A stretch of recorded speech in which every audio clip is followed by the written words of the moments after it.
បងប្អូនខ្លះគាត់គិតថាវាមិនចាំបាច់ទេក្នុងការមានស្នប់ទុកនៅផ្ទះឬមួយក៏មានស្នប់ដាក់នៅតាមយានយន្តដែលសារពេលដែលមានបញ្ហាធូរឬក៏ធ្លាយអីគាត់អាចទៅរកជាងឲ្យសពឲ្យឬក៏ឲ្យប៉ះឲ្យបានបាទ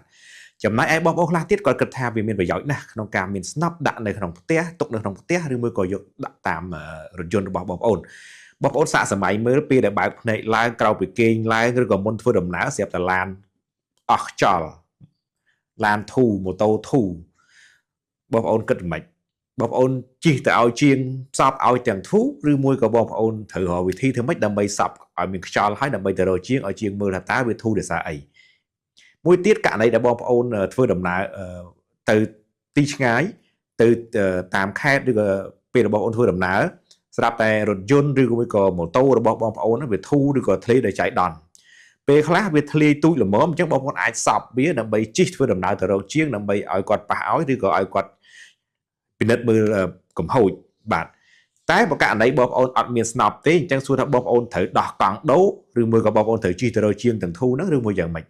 ជារួមការមានស្នប់ដាក់នៅតាមយានយន្តឬក៏ទុកនៅផ្ទះគឺជារឿងមួយសំខាន់ហើយចាំបាច់បំផុតណាក្នុងកលៈទេសៈណាក៏ដោយមិនថាបងប្អូនជាបុរសឬក៏ជានារីទេបងប្អូនអាចប្រើបានស្នប់គឺងាយស្រួលប្រើទេអញ្ចឹងសម្រាប់ខ្ញុំលើកទឹកចិត្តឲ្យបងប្អូនមានស្នប់ម្នាក់មួយទុកនៅតាមគេហដ្ឋានឬមួយក៏ដាក់នៅតាមយានយន្តរបស់បងប្អូន